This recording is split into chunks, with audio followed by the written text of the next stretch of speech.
is the first time that I had peace, like, before I sang, because I usually be like, oh Lord, I gotta do this song, But this time I was like, you know what? Let's just get up there and sing. And I wasn't stressed, I didn't miss no lyrics, I didn't do nothing. It was just a peace that came over me, and I'm thankful for that. When Jamal Roberts finally broke his silence, nobody expected the truth to hit this hard. For months, fans speculated, insiders whispered, and leaked clips painted fragments of a bigger story. But nothing, absolutely nothing, compared to the moment Jamal himself stepped forward and exposed what the Idol judges had been trying to hide. It wasn't during a press conference or a planned interview, it wasn't even on a stage. It happened in the most unexpected way, on a quiet evening when a single off-camera moment turned into the spark that lit an entire firestorm.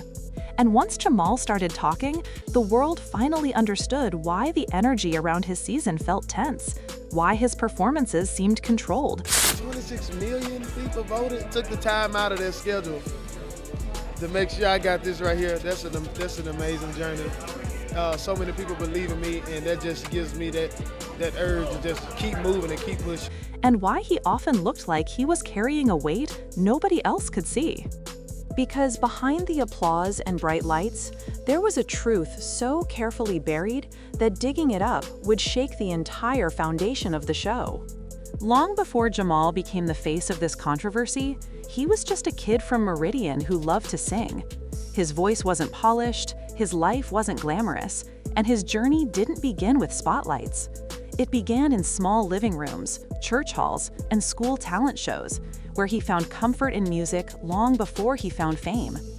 Growing up, he faced challenges that most people only hear about in documentaries: a father who drifted in and out, a mother who held the family together with strength she didn't always feel, nights when the lights flickered because bills were behind, days when Jamal wondered if dreams like his were even meant for someone like him.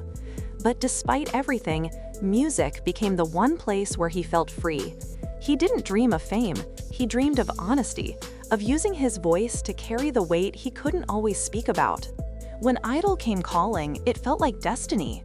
Everyone in Meridian cheered for him. One part of the competition, I was like, I think I can chill now a little bit, but she was like, I want to see more, and it was just consistency, and I understood that completely. Believing this was the moment his life would finally shift towards something brighter. But nobody knew how quickly that light could turn into a spotlight that exposed him to a world he wasn't prepared for, or how the same people who praised him on camera were the ones silencing him behind the scenes. His audition went viral, and overnight, Jamal became a fan favorite. Yet behind every standing ovation was a quiet conversation, a note passed between producers, and a judge's whispered reminder, "Stay on script." At first, Jamal thought it was normal, just part of TV. But the more the season went on, the more he realized something was off. Judges who seemed warm on camera became distant backstage. Comments that looked supportive were actually carefully rehearsed to shape his storyline. And every time Jamal tried to be himself, someone told him to tone it down. The winner of American Idol is Jamal Roberts. Smile more or avoid certain topics. But here's the twist. All of this was just the surface. What nobody expected was how deep the manipulation truly ran. It started small. Producers pulling him aside before performances, telling him to lean into the humble background. They asked him to reword personal stories, skip certain painful memories, and exaggerate others.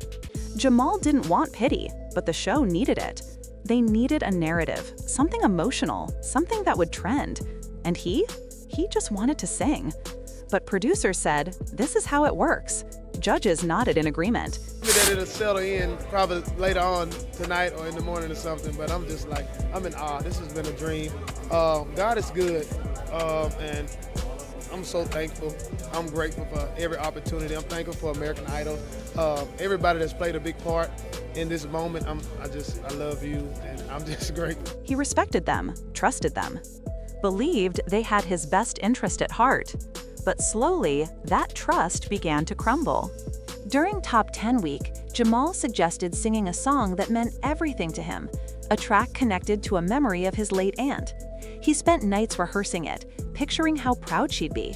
But the morning of rehearsal, one of the judges pulled him aside with a tone that felt more like a warning than advice. "Jamal, that song won't work. Stick to what we discussed." That it'll settle in probably later on tonight or in the morning or something, but I'm just like, I'm in awe. This has been a dream. God is good, and I'm so thankful. I'm grateful for every opportunity. I'm thankful for American Idol. Everybody that's played a big part in this moment. I love you, and I'm just grateful. When he pushed back, he was told the song didn't fit the storyline they were crafting for him. Storyline. A word that made Jamal feel less like a human being and more like a character they were writing. And the worst part? They weren't writing him as he really was. They were writing a version that made them look good. Even backstage crew noticed the tension. One tech operator later admitted that certain judges were given talking points before each critique, especially when it came to Jamal. And not all the notes were positive. Some clips, captured accidentally on open mics, hinted that at least one judge believed Jamal was becoming too unpredictable. Another said he was taking focus away from the golden child. There was always one contestant the show seemed to protect, and the whispers suggested that Jamal's rising popularity threatened the show's plan. But the breaking point, what changed everything, happened during a routine results episode. The cameras weren't rolling yet. Jamal was standing near the judges' table, adjusting his in-ear monitor when he heard them talking. Two judges, speaking quietly but unaware they were standing near a live mic feed being monitored by crew members. One said, "If he keeps going off script, he's gonna ruin the finale arc." The other responded, "Then we edit around him. We always do." In that moment, Jamal felt something inside him shift. This wasn't just manipulation, it was control. They weren't guiding him, they were shaping him, editing him, using him. And it didn't stop there. As the season progressed, the judges became even more involved in steering how the public saw him. When Jamal opened up during rehearsals about anxiety he faced growing up, producers asked if they could use it in an emotional montage. But when he mentioned the pressure he now felt from the show, they immediately shut him down. "Don't mention that. It complicates things." The judges backed them up. One even told him, "People don't vote for stress, they vote for stories." Jamal was beginning to see the pattern. Anything that made the show look powerful stayed. Anything that made it look manipulative disappeared. But nothing prepared him, or the world, for what happened next. A leaked audio clip made its way into the hands of a small local journalist. Nobody knows who recorded it. Nobody knows who sent it. But the clip captured a private conversation between two judges during a commercial break. One judge said, "We can't let him win. He won't play ball." The other chuckled and added, "He'll thank us later." Those 8 seconds changed everything. Within hours, the clip spread across fan pages, Reddit threads, and private groups. People weren't just angry, they were furious. They demanded answers, but Idol stayed quiet. And the judges? They acted like nothing happened. But Jamal, he didn't stay silent. One evening after a rehearsal, he sat down for a casual conversation with a local reporter he'd known since childhood. He didn't know the camera was rolling. He didn't know the mic was live.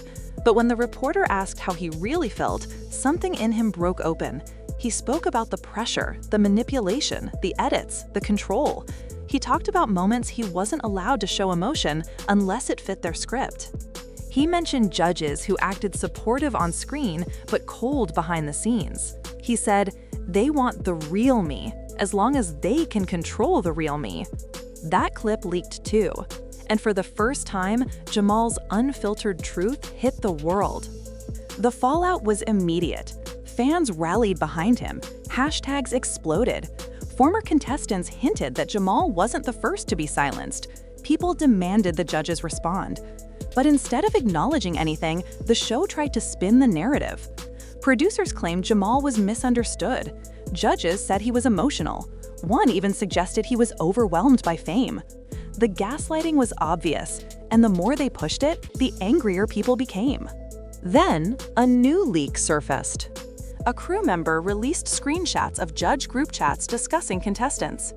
Buried in the messages were lines clearly referencing Jamal. One said, "Keep him in check." Another said, "Don't let him derail the finale."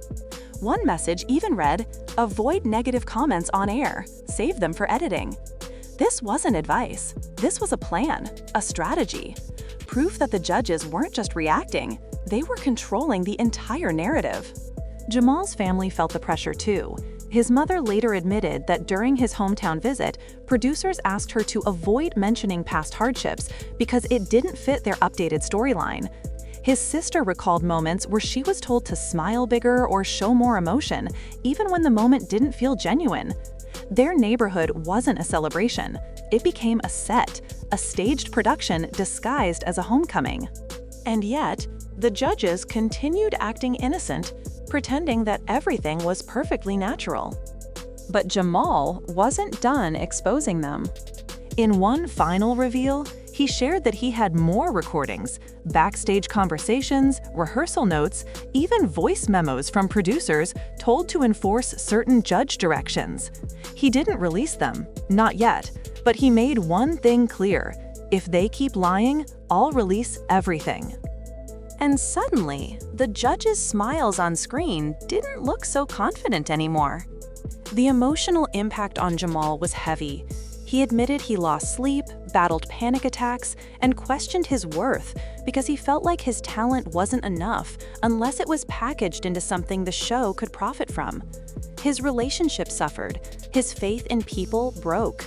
At one point, he considered walking away altogether. Not because he didn't love singing, but because he felt stripped of the very humanity that made him sing in the first place. His family watched the light in him dim week by week. Fans noticed it too. The sparkle in his eyes faded. The laughter became forced. And the smile that once felt honest now looked like a mask he was forced to wear. But in telling the truth, something powerful began to return: his voice. And now, the world waits. Will Idol bury the truth? Will the judges deny everything? Or will Jamal finally expose every detail they tried so hard to hide? One thing is certain: this story isn't over. Fans are demanding answers, petitions are rising, former contestants are speaking up, and Jamal, he's finally standing in his truth, raw, unfiltered, and unafraid. Because sometimes the brightest stars aren't the ones shaped by judges or polished by producers. Sometimes the brightest stars are the ones who refuse to be controlled. Let us know your thoughts below. Do you believe the judges will finally be exposed, or will the show try to bury the truth again? Don't forget to subscribe for the real story behind the spotlight.